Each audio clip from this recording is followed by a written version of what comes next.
ആരാണ് ദുർബലർ? നാട്ടുകാർ പറയുന്നവരാണോ? അല്ലെങ്കിൽ സംഘടനാ സങ്കുചിതത്വത്തോടു കൂടി ചേർന്നു നിൽക്കുന്നവര് മാത്രമാണോ?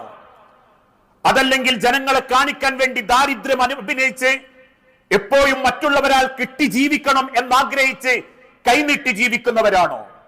കേറിപ്പറിഞ്ഞ വസ്ത്രവും കുളിക്കാതെയും ശരീരത്തിന്റെ മാന്യമായ വസ്ത്രങ്ങളും ധരിക്കാതെ ഞാനൊക്കെ പാവപ്പെട്ടവനാ, അതുകൊണ്ട് എനിക്ക് കിട്ടിയേ മതിയാകൂ എന്ന് ആളുകളെ ബോധ്യപ്പെടുത്തി ജീവിക്കുന്നവരാണോ?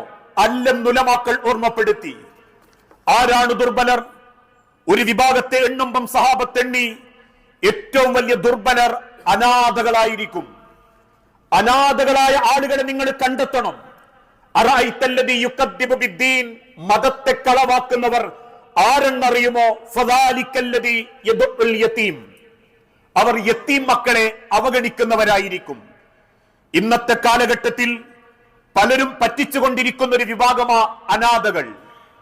ജീവിതത്തിന്റെ ഏറ്റവും വലിയ പരീക്ഷണം നേരിട്ടുകൊണ്ടിരിക്കുമ്പോൾ തന്നെ കുടുംബക്കാരാലും ബന്ധക്കാരാലും ന്യായം തടയപ്പെട്ടുകൊണ്ടിരിക്കുന്ന ആളുകൾ. അതുകൊണ്ട് പല കുടുംബത്തിലും കയ്യൂക്കുള്ളവനും സ്വാധീനമുള്ളവനും പാവപ്പെട്ട യതീം മക്കളെ പറ്റിച്ച് സമ്പത്ത് കൈയടക്കാറുണ്ട്. അതല്ലെങ്കിൽ സ്ഥാനമാനങ്ങൾ കൈയടക്കാറുണ്ട്, കച്ചവട സ്ഥാപനങ്ങൾ കൈയടക്കാറുണ്ട്. വിശുദ്ധ ഖുർആനിലൂടെ അല്ലാഹു തആല ഓർമ്മപ്പെടുത്തി, വആത്തുൽ യതാമ അംവാലഹും, യതീം മക്കളുടെ സമ്പത്തുകൾ നിങ്ങൾ അവർക്ക് തന്നെ കൊടുക്കണം. ഇന്ന് ചില രക്ഷിതാക്കൾക്കും കുടുംബത്തിലുള്ള കാരണവന്മാർക്കും വേണ്ടപ്പെട്ട് ചില ബന്ധുക്കൾക്കും തോന്നി, യതീം മക്കളുടെ സമ്പത്തൊക്കെ ഞങ്ങൾ കൈകാര്യം ചെയ്യുന്നത് കൊണ്ട് ഞങ്ങൾക്ക് ഇഷ്ടപ്പെട്ടതുപോലെ അതിൽ നിന്ന് അല്പം എടുത്തിട്ട് കൊടുത്താൽ മതി എന്ന ധാരണയിൽ പെങ്ങളെ മക്കളെയും അനിയന്റെ മക്കളെയും ജ്യേഷ്ഠന്റെ മക്കളെയും എന്തിന് സ്വന്തം ചോരകളെപ്പോലും ചതിക്കുന്ന പല കുടുംബങ്ങളും ഇന്ന് നമ്മുടെ കൂട്ടത്തിലുണ്ട്. അവിടെയാ അള്ളാഹുവിന്റെ കൽപ്പന, വആത്തുൽ യതാമ അംവാലഹും, യതീം മക്കളുടെ സമ്പത്ത് കുറയാതെ കൂട്ടിക്കൊടുക്കാൻ പറ്റുമെങ്കിൽ കൊടുക്കുക എന്നുള്ളതല്ലാതെ ഒരാള് പോലും ഒരു അണ പൈസയോ ഒരു തരി മണ്ണോ യതീം മക്കളുടെ സമ്പത്തിൽ നിന്നും എടുക്കാൻ പാടില്ല. എന്നിട്ട് അല്ലാഹു ഓർമ്മപ്പെടുത്തുന്നു, വലാ തതബദ്ദലുൽ ഖബീസ ബിത്തൊയ്യിബി, നല്ലതുകൊണ്ട് നിങ്ങൾ ഒരിക്കലും ചീത്തയായത് സമ്പാദിക്കാൻ പാടില്ല. ഇതിന്റെ വിശദീകരണത്തിൽ ഉലമാക്കൾ പറഞ്ഞൊരു ചരിത്രമുണ്ട്. ഒരു പക്ഷേ എന്താണ് നല്ലതുകൊണ്ട് ചീത്ത സമ്പാദിക്കുക എന്നുള്ളത്? നിങ്ങൾ ആ യതീം മക്കൾക്ക് വേണ്ടി പരിശ്രമിക്കുകയും ആ മക്കളുടെ സമ്പത്തുകൾ പരിപാലിക്കുകയും അവർക്ക് ജീവിതത്തിന്റെ കൈകാര്യകർത്തത്തിന്റെ വളർച്ചയിലേക്ക് എത്തുമ്പോ അവർക്ക് നിങ്ങൾ അത് കൊടുക്കുകയും ചെയ്യുമ്പോ ഈ ഭൂലോകത്ത് മറ്റെന്തിനേക്കാളും വലിയ സ്ഥാനം അള്ളാഹു ആ മനുഷ്യന് നൽകും.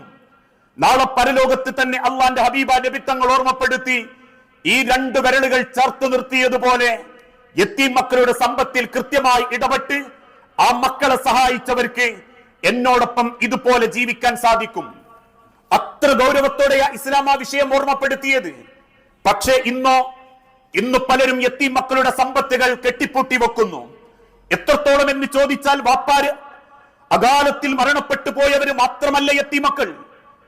മക്കൾ വലുതായി, രക്ഷിതാവ് മരിച്ചു, എന്റെ ജ്യേഷ്ഠൻ എന്റെ അനിയൻ യതീമ, അതുകൊണ്ട് തന്നെ അവനും കൂടി അർഹതപ്പെട്ട വാപ്പാന്റെ മുതല് വീതം വെക്കാതെ അതിന്റെ അനുഭവങ്ങളും അതിന്റെ ആനുകൂല്യങ്ങളും സ്വന്തം ഉപയോഗപ്പെടുത്തുന്ന ജ്യേഷ്ഠനാണെങ്കിലും അനിയനാണെങ്കിലും പെങ്ങളാണെങ്കിലും അളിയാക്കയാണെങ്കിലും കുറ്റക്കാര.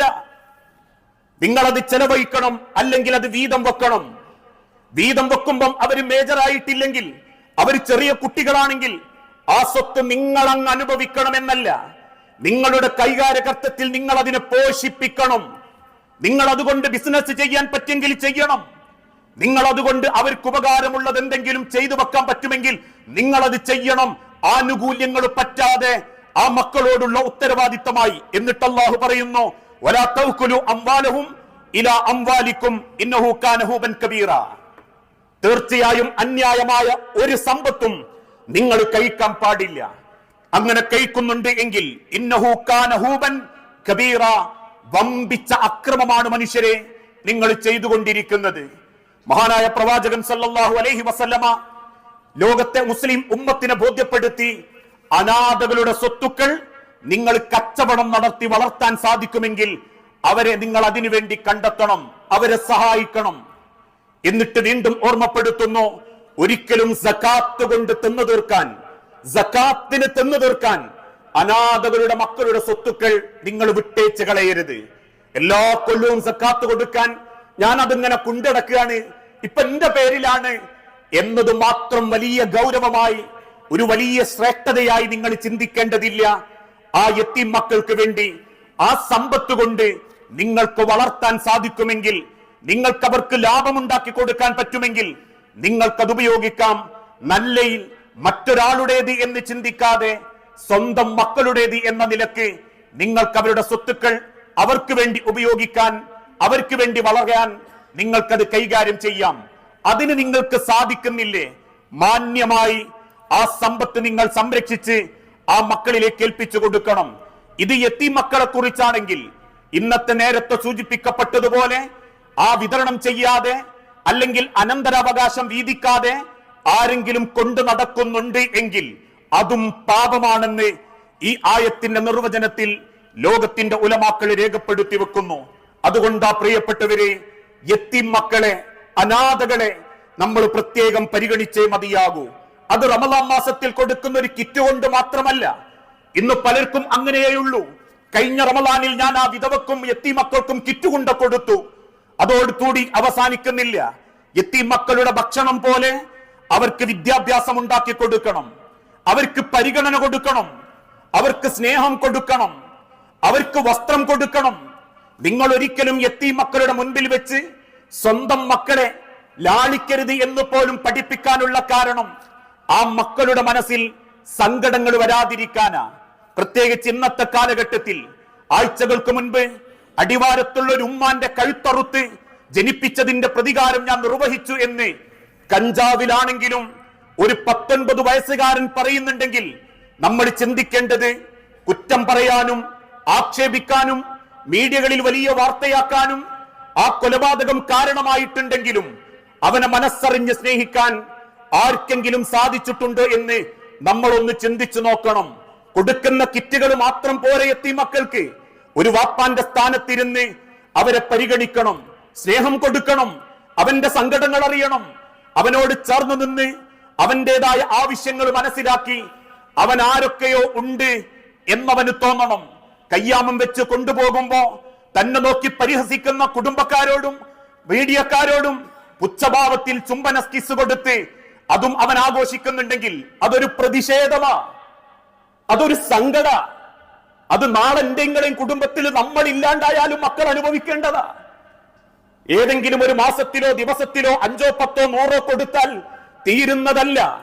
അവിടെയാ അള്ളാന്റെ ഹബീബാ നബി തങ്ങൾ ഓർമ്മപ്പെടുത്തിയതും, നിങ്ങൾ അവരെ ചേർത്ത് നിർത്തണം, അവരോട് മാന്യമായി പെരുമാറണം, പിതാവില്ലാത്തതിന്റെ വേദന അറിയിക്കാതെ അവനെ നിങ്ങൾ സംരക്ഷിക്കണം, അവന്റെ ഓരോ കാര്യത്തിലും നിങ്ങൾ പരിഗണിക്കുന്നുണ്ടെന്നും എന്നവന് തോന്നിത്തുടങ്ങിയാൽ വാപ്പയില്ലായ്മയും ഉമ്മയില്ലായ്മയും ആ മക്കൾ അനുഭവിക്കുകയില്ലെന്നും സ്വന്തം മക്കളെ പോലെ നിങ്ങൾ ആ മക്കളെ കണ്ട് സ്നേഹിക്കണമെന്നും അള്ളാഹുവിന്റെ ഹബീബാ നബി തങ്ങൾ ഓർമ്മപ്പെടുത്തിയിട്ടുണ്ടെങ്കിൽ പരിശുദ്ധ റമദാൻ എത്തുമ്പോ ഒരു 10 കിറ്റ് 10 സാധുക്കൾക്ക് ഇന്ന് നിയ്യത്ത് വെക്കുന്നതിന്റെ മുൻപ് കിറ്റ് കൊടുത്തിട്ടില്ലെങ്കിലും അങ്ങനെയുള്ള ആളുകൾക്ക് ദാനധർമ്മമായിട്ടോ സഹായമായിട്ടോ എനിക്കെന്ത് ചെയ്യാൻ പറ്റും എന്നോരോരുത്തരും ചിന്തിക്കേണ്ടതുണ്ട്.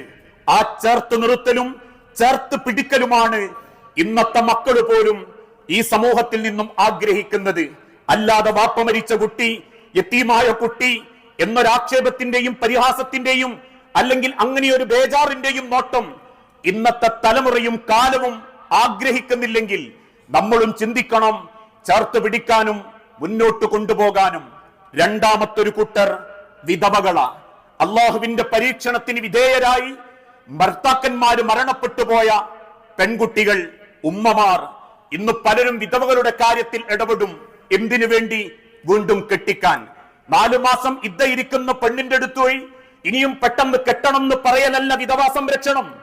മറിച്ച് വിധവകളെ സംരക്ഷിക്കേണ്ടതും ഉപദേശിക്കേണ്ടതും അവരുടെ വൈവാഹിക കാര്യത്തിന് മാത്രമല്ല, സ്നേഹത്തോടെ ലാളനയോടെ ഒരു ഭർത്താവിന്റെ കൂടെ അങ്ങേയറ്റം സന്തോഷത്തോടെ ജീവിച്ചൊരു പെണ്ണിന് 4 മാസവും 10 ദിവസവും കൊണ്ടും മറക്കാൻ പറ്റുന്നതല്ല ജീവിതം. അതുകൊണ്ട് തന്നെ 4 മാസവും 10 ദിവസവും കഴിഞ്ഞു, ഇനി ആങ്ങളമാർക്കൊക്കെ ഒന്ന് തലേന്ന് ഒഴിവാക്കണം, അല്ലെങ്കിൽ കുടുംബക്കാർക്കൊക്കെ ഒന്ന് വ്യവസ്ഥപ്പെടുത്തണം എന്ന രീതിയിലല്ല വിധവകളെ കാണേണ്ടതെന്നും ഉപദേശിക്കേണ്ടതെന്നും അള്ളാഹുവിന്റെ തിരുദൻ ഓർമ്മപ്പെടുത്തുന്നു. ഉലമാക്കൾ പഠിപ്പിച്ചു, റമദാനിൽ കിട്ടുന്ന ഒരു കിറ്റല്ല വിധവകൾക്ക് വേണ്ടത്. അവർക്കും വേണ്ടത് പരിഗണനയാ. അവർക്കും വേണ്ടത് സ്ത്രീകളെ കൊണ്ടുള്ള പരിഗണന, പുരുഷന്മാരെ കൊണ്ടുള്ള പരിഗണനയല്ല. സ്ത്രീകളെ കൊണ്ടുള്ള പരിഗണന, അവരെ ഉയർച്ചയിലേക്ക് നയിക്കാൻ, കൂടെയുണ്ടെന്ന് ബോധ്യപ്പെടുത്താൻ. അവൾ അള്ളാഹുവിന്റെ പരീക്ഷണത്തിന് വിധേയരാണെങ്കിലും നാളെ ഞാനും ആ പരീക്ഷണത്തിന് വിധേയമായേക്കാം എന്ന ബോധത്തോടുകൂടി അങ്ങനെയുള്ള സാധു വൃദ്ധകളെ, അവരുടെ ജീവിത സൗകര്യങ്ങളെ മെച്ചപ്പെടുത്താൻ വേണ്ടി ശ്രമിക്കണം. അല്ലാതെ കിറ്റ് മാത്രം കൊടുത്തു പോരലല്ല വിധവാ സംരക്ഷണം. ആ വിധവകൾക്കുള്ള മറ്റേതെങ്കിലും കാര്യങ്ങൾ മാത്രം ചെയ്യലല്ല. ആക്ഷേപങ്ങളും കുറ്റപ്പെടുത്തലുകളും പരിഹാസങ്ങളും മാത്രമല്ല. അള്ളാഹുവിന്റെ തിരുദൂതൻ കൃത്യമായി ബോധ്യപ്പെടുത്തി കൊടുത്തു, ആരെങ്കിലും വിധവകൾക്ക് വേണ്ടിയോ അനാഥകൾക്ക് വേണ്ടിയോ പണിയെടുക്കുന്നുണ്ടെങ്കിൽ കൽ മുജാഹിദുൻ ഫീ സബീലില്ലാ, അവൻ അള്ളാഹുവിന്റെ മാർഗത്തിൽ ധർമ്മസമരം ജിഹാദ് നടത്തുന്നവന് സമമായിട്ടുണ്ടാവും. പലപ്പോഴും അത് തെറ്റിദ്ധാരണയിലേക്ക് വരാനുള്ള കാരണം അന്യ പുരുഷന്മാർ ആ വിഷയത്തിൽ ഇടപെടുന്ന സമയത്താ. സ്വന്തം പെങ്ങന്മാരെ കൊണ്ടും ഭാര്യമാരെ കൊണ്ടും അനാഥകളുടെ വിഷയത്തിൽ എന്ന പോലെ ഈ വിധവകളുടെ വിഷയത്തിലും ഇടപെടാൻ പറ്റണം. ലോകത്തിന്റെ തിരുദൂതന്റെ കാലഘട്ടത്തിൽ വിധവകളായ സ്ത്രീകൾ ആശ്വാസത്തിന് വേണ്ടി കടന്നു വന്നത് ആയിഷ ബീബി റളിയല്ലാഹു അൻഹാന്റെ അരികിലായിരുന്നു. അന്ന് അല്ലാഹുവിന്റെ പ്രവാചകന്റെ പത്നി ആവേശത്തോടെ അവരെ സ്വീകരിച്ചു. അവരുടെ ജീവിതത്തിന്റെ വ്യത്യസ്തമായ ആഗ്രഹങ്ങളെ കുറിച്ച് തൊട്ടറിഞ്ഞു. ഓരോരുത്തരെയും സഹായിച്ചു. അവരുടെ അഭിമാനത്തിൽ ഒരു കുറവും വരുത്താതെ അവരെ ജീവിക്കാൻ പ്രേരിപ്പിച്ചു. ആ പ്രേരിപ്പിച്ച ഘട്ടത്തിൽ ഇനി ഒരാണിന്റെ തുണയിലൂടെ മാത്രമേ അവർക്ക് ഏറ്റവും വലിയ സമാധാനത്തിലേക്ക് എത്താൻ പറ്റൂ എന്നവരെ കൊണ്ട് ചിന്തിപ്പിക്കുന്ന സമയത്ത് അവർ കാൺതുണയായി ഒരു ഭർത്താവിനെ കണ്ടെത്തി കൊടുക്കുകയും ചെയ്തു. അതായിരുന്നു ഇസ്ലാമിന്റെ ശൈലി. അല്ലാതെ പെണ്ണ് കെട്ടി അതവല്ലെങ്കിൽ വിധവയായ പെണ്ണിന്റെ അരികിൽ ചെന്ന് 4ാമത്തെ മാസം തന്നെ വേറെ കെട്ടാൻ വേണ്ടിയിട്ട് പ്രേരിപ്പിക്കലല്ല വിധവാ സംരക്ഷണം. അവരുടെ ജീവിതത്തിന് ഒരു മാർഗമുണ്ടാക്കി കൊടുക്കൽ, സൗകര്യമുണ്ടാക്കി കൊടുക്കൽ. ഇന്നത്തെ കാലഘട്ടത്തിൽ പറയിപ്പിക്കുമ്പോ, അല്ലെങ്കിൽ നമ്മളെ ഭാഷയിൽ പേച്ചു പോകുമ്പം കുറ്റം പറയാൻ 1000 പേരുണ്ടാകും. പക്ഷെ ഒരു നന്മക്കിറങ്ങിയാൽ പോലും നല്ല പിന്തുണ കൊടുക്കാൻ കുടുംബത്തിലെ പെൺമക്കൾക്കോ സ്ത്രീകൾക്കോ ഇനി കുടുംബക്കാർക്കോ പറ്റുന്നില്ലെങ്കിൽ നമ്മൾ ഈ കാണിച്ചു കൂട്ടുന്ന 10-100 കിറ്റല്ല ഒരു സമൂഹത്തിന്റെ ദാനധർമ്മം. റമദാൻ എന്ന് കേൾക്കുമ്പോഴേക്കും 100-150 കിറ്റാക്കി കൊടുക്കൽ മാത്രമല്ല ദാനധർമ്മം. മറിച്ച് ആ നിലക്ക് കുടുംബത്തെ അറിഞ്ഞ്, വിധവകളെ അറിഞ്ഞ് സഹായിക്കാനും പരിഗണിക്കാനുമുള്ള ഒരു മാനദണ്ഡം, ആ നിലക്ക് അവരിലേക്ക് ചേരാനുള്ളത്. അങ്ങനെ ചിന്തിക്കുന്നതോടൊപ്പം അവർക്ക് ജീവിതത്തിൽ അഭിമാനബോധം ഉണ്ടാക്കി കൊടുക്കാനും അതിനുവേണ്ടി പണിയെടുക്കുന്നവരെ ആദരിക്കാനും ഇസ്ലാം ഓർമ്മപ്പെടുത്തി.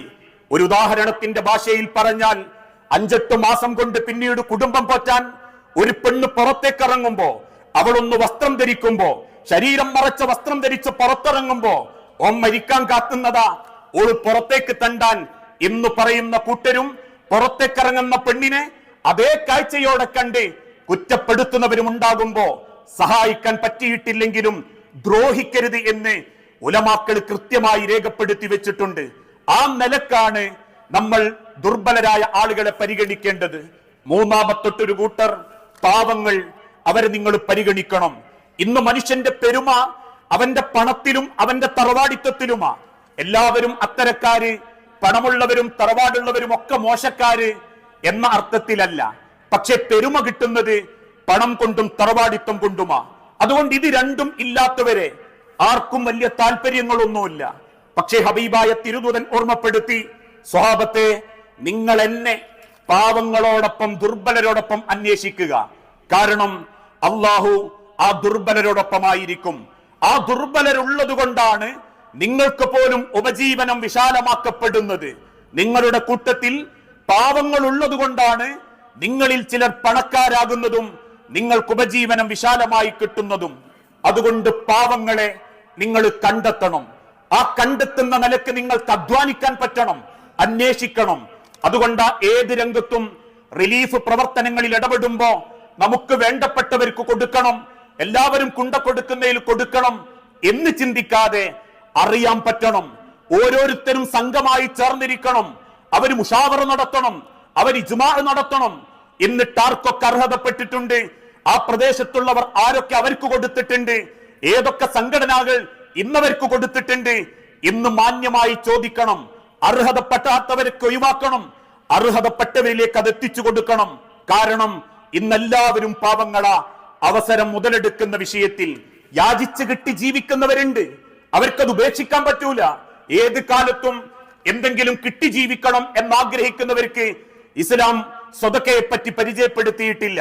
മറിച്ച് അധ്വാനിച്ചിട്ടും രണ്ടറ്റം കുട്ടിമുട്ടിക്കാൻ പ്രയാസപ്പെടുന്നവർ, അഭിമാനികളായ പലരും നമ്മളെ കൂട്ടത്തിലുണ്ട്. ആരും അറിയിക്കാതെ ഏറെ ക്ലേശതകൾ അനുഭവിച്ച് ജീവിക്കുന്നവൻ. ഞാനൊക്കെ പറയാറുണ്ട്, നമ്മളൊക്കെ പറയുന്നത് പോലെ ഒരു പാവപ്പെട്ടവന്റെ കുടുംബത്തിൽ ചിലപ്പോ 10 സംഘടനന്റെ കിറ്റ് കിട്ടിയിട്ടുണ്ടാകും. പക്ഷേ അന്നന്ന് അധ്വാനിച്ച് കച്ചവടമില്ലാതെ രാത്രി ഷട്ടറിട്ട് കൃത്യമായി തറാവീഹിനെത്തി കുടുംബത്തെ നോക്കുന്നവന്റെ വീട്ടിൽ ഒരു നേരത്തെ ഭക്ഷണത്തിന് പോലും കഴിവുണ്ടാവൂല. അതറിയണം. അറിയാൻ പറ്റാത്തവർ അതിൽ ഇടപെടരുതെന്ന ഉലമാക്കളെ രേഖപ്പെടുത്തിയത്.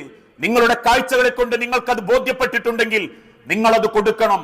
കാഴ്ചകളെ കൊണ്ട് ബോധ്യപ്പെട്ടത് ദരിദ്രനല്ലെങ്കിൽ കൊടുക്കാതിരുന്നാലും നിങ്ങൾക്ക് അല്ലാന്റെ അടുത്ത് കുറ്റമില്ല. കൈനീട്ടി യാചിക്കുന്നവരെല്ലാവരും പാവങ്ങളല്ല. ആൾക്കാരുടെ മനസ്സുകളിൽ പാവത്താനായി അഭിനയിക്കുന്നവരൊന്നും പാവങ്ങളല്ല. മറിച്ച് പാവങ്ങൾ ഒരുപക്ഷെ നിങ്ങളെ കുടുംബത്തിലുണ്ടാകും. ആ കുടുംബക്കാരനെ നിങ്ങളൊന്ന് ആദ്യം പരിഗണിക്കണം. ചിലർ പറയുന്നത് പോലെ നാടൊട്ടുക്കും കൊടുക്കും, വീട്ടിൽ കുടുംബത്തിൽ മാത്രം കൊടുക്കാത്തൊരവസ്ഥ. വൽ മിസ്കീന, ആ ദരിദ്രൻ, വഴിയാത്രക്കാരിൽ പെട്ടുപോയ പ്രയാസക്കാർ.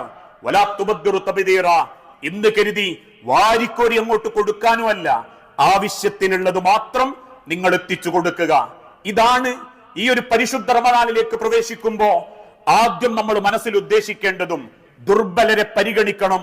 ആ പരിഗണന അവനാന്റെ തലമൊന്ന് ഒഴിവാക്കാൻ വേണ്ടിയിട്ടോ ബാധ്യത തീർക്കാനോ അല്ല. അർഹതപ്പെട്ട ആളുകളെ കണ്ടെത്തുന്നവർക്ക് സഹായങ്ങൾ എത്തിക്കാവൂ.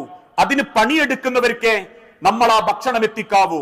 അങ്ങനെ അറിഞ്ഞ് ജീവിക്കുന്നവർക്ക് നമ്മൾ അതുകൊണ്ട് ഉപകാരം ചെയ്യാവൂ. റമദാൻ ആകുമ്പോഴേക്കും കിട്ടുന്നതെല്ലാം വാരിപ്പിടിച്ച് അവസാനം റമദാനിന്റെ 30-ന് പുറത്തുണ്ടോയി വെക്കുന്നവർക്കൊന്നും ആ പരിശുദ്ധ റമദാനിൽ നമ്മളെ സ്വതക്ക ഒരു ബാധ്യതയായിട്ടും നമ്മളെ കുറ്റമായിട്ടും മാറാൻ പാടില്ല എന്ന് ചിന്തിക്കണം. കാരണം ആവേശത്തില എല്ലാവരും, എല്ലാ സംഘടനകളും വ്യക്തികളും കൊടുക്കാൻ, വാരിക്കോരി കൊടുക്കാൻ.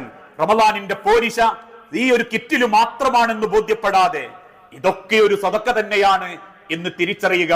അങ്ങനെ ചിന്തിക്കുന്ന യഥാർത്ഥ മുഅ്മിനീങ്ങളിൽ അള്ളാഹു നമ്മളെ എല്ലാവരെയും ഉൾപ്പെടുത്തി അനുഗ്രഹിക്കുമാറാകട്ടെ.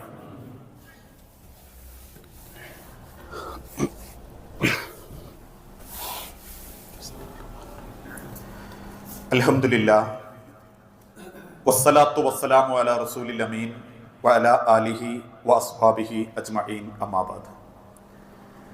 യാ അയ്യുഹന്നാസ് ഉസീകും സാനിയം ബിതഖ്വല്ലാഹ്. ജീവിതത്തിന്റെ ഒരു രംഗത്തും അള്ളാഹുവിനെ മറന്നുപോകരുതേ എന്ന് എന്നോടെന്ന പോലെ നമ്മളിൽ ഓരോരുത്തരോടും വസിയത്ത് ചെയ്യുകയാണ്, ഉപദേശിക്കുകയാണ്.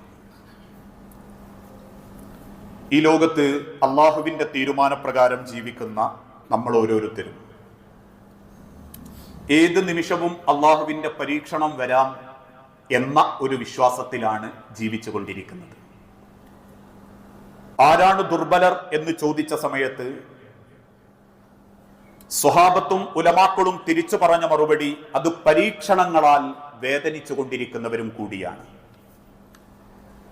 നമ്മളൊക്കെ ഒരു പരീക്ഷണത്തിലേക്ക് എത്താൻ സെക്കൻഡ് സമയം മതി. നാളെ നേരം വെളുക്കുമ്പോ ആഞ്ഞു വലിക്കുന്ന ശ്വാസത്തിന്റെ കൂടെ, കഴിക്കുന്ന ഭക്ഷണത്തിന്റെ കൂടെ വയറിന്റെ ഏതെങ്കിലും ഒരു ഭാഗത്തൊരു വേദന തോന്നുകയും നമുക്കറിയാവുന്ന കോഴിക്കോട്ടെ PVS ഹോസ്പിറ്റലിൽ നമ്മൾ അറിയുന്ന ഡോക്ടറെ കാണിക്കുകയും ചെയ്യുന്നത് വരെ അതൊരു ഗ്യാസിന്റെ വേദനയോ ചെറുതെന്തോ എന്ന് മാത്രമേ നമ്മളെ മനസ്സിലുണ്ടാകൂ. പക്ഷെ കുറിപ്പ് എഴുതുന്നതിനിടയിൽ 2 തവണ നമ്മളെ ശരീരത്തിന്റെ പല ഭാഗത്തും സ്റ്റെതസ്കോപ്പ് വെച്ചു നോക്കുകയും കണ്ണുകളിലേക്ക് ടോർച്ചടിച്ചു നോക്കുകയും ചെയ്ത് ഡോക്ടറുടെ കുറിപ്പടിയിൽ അദ്ദേഹം പറയുന്നു, പേടിക്കാനൊന്നുമില്ല, ഒരു സംശയത്തിന്റെ പേരിൽ മാത്രം ഞാനൊരു 2-3 ബ്ലഡ് ടെസ്റ്റ് ചെയ്യുന്നുണ്ട്. അതൊന്നെങ്കിൽ നിങ്ങൾ MBRൽ കണ്ണൂര് പോണം, അല്ലെങ്കിൽ തിരുവനന്തപുരം CG3യിൽ ഒന്ന് പോണം. പേടിക്കാനൊന്നുമില്ല, ഒന്നുറപ്പ് വരുത്താനും ഒരു സമാധാനത്തിനും വേണ്ടിയാണ് എന്ന് കേട്ടാ മതി. അതോടെ തീരും നിങ്ങളെയും പവറും പത്രാസും ഒക്കെ. ഒരു സെക്കൻഡ് മതി മനുഷ്യരെ പടച്ചറബ് തീരുമാനിച്ച ലോകത്തേറ്റവും വേദനിക്കുന്ന സങ്കടപ്പെടുന്ന ഒരു പരീക്ഷണത്തിലേക്ക് നമ്മൾ എത്തിപ്പെടാൻ. അതുകൊണ്ടാണല്ലോ ഏതാനും ചില ദിവസങ്ങൾക്ക് മുൻപ് കുടുംബം പോറ്റാൻ ഓട്ടോറിക്ഷയുമായി റോട്ടിലിറങ്ങിയ ഒരു ചെറുപ്പക്കാരൻ, ദൂരത്തൊരു വാഹനം അപകടത്തിൽപ്പെടുന്നു, ആ ലോറി നിയന്ത്രണം വിടുന്നു, ഒരു പോസ്റ്റിൽ ഇടിക്കുന്നു, ആ പോസ്റ്റ് മറ്റൊരു പോസ്റ്റുവിനെ വലിച്ചു തള്ളിയിടുന്ന കൂട്ടത്തിലുള്ള ഇരുമ്പിന്റെ ഒരു ബോർഡ് ദൂരത്ത് നിൽക്കുന്ന 100 മീറ്റർ ദൂരത്ത് നിൽക്കുന്ന ഓട്ടോക്കാരന്റെ തലയുടെ പിൻഭാഗത്ത് ചെന്നടിക്കുന്നു. ഇന്നേക്ക് 18 ദിവസം ആ മനുഷ്യൻ കോമയില, തിരിച്ചെടുക്കാൻ പറ്റും എന്നുറപ്പില്ലാത്ത കോമയിൽ. ഒരു സെക്കൻഡ് നേരം മതി അള്ളാഹുവിന്റെ പരീക്ഷണം നമ്മളെ തേടി വരാൻ. അതുകൊണ്ടാണ് ഹബീബായ പ്രവാചകൻ സല്ലല്ലാഹു അലൈഹി വസല്ലം ഓർമ്മപ്പെടുത്തിയതും, നിങ്ങൾ അള്ളാഹുവിന്റെ പരീക്ഷണങ്ങളാൽ വേദനിക്കുന്നവരെ ഏതർത്ഥത്തിലും നിങ്ങൾക്ക് സഹായിക്കാൻ പറ്റണം. നിങ്ങൾക്ക് സാമ്പത്തികമായി അയാളെ സഹായിക്കാൻ പറ്റുന്നില്ലേ, പുഞ്ചിരി കൊണ്ടെങ്കിലും നിങ്ങൾ അയാളെ സഹായിക്കണം. തബസ്സുമ ഫീ വജ്ഹി അഖീക, നിന്റെ സഹോദരന്റെ മുഖത്ത് നോക്കി നീ ചിരിക്കുന്ന ഒരു പുഞ്ചിരി, അവന് സമാധാനം കൊടുക്കുന്ന ഒരു പുഞ്ചിരി പോലും ലക സ്വദഖത്തൻ, നീ ചെയ്യുന്ന ദാനധർമ്മമാണ്. ഇസ്ലാമിലെ സ്വദഖ എന്ന് പറഞ്ഞാൽ 5ഉം 10ഉം കൊടുക്കലും, നേരത്തെ സൂചിപ്പിക്കപ്പെട്ടതുപോലെ ഭക്ഷണ സാധനങ്ങൾ ഒന്ന് കവറിലാക്കി കൊടുക്കലും മാത്രമല്ല. പരീക്ഷണങ്ങളാൽ വേദനിക്കുന്ന മനുഷ്യന്റെ വേദന അറിയാൻ കലിമത്തുൻ ത്വയ്യിബത്തുൻ സ്വദഖ, മാന്യമായ വാക്ക് പറയൽ അത് സ്വദഖയാ. നമ്മളൊക്കെ ഉറങ്ങുമ്പോഴും വേദന സഹിച്ച് ജീവിക്കുന്ന 100 കണക്കിന് രോഗികളുണ്ട്.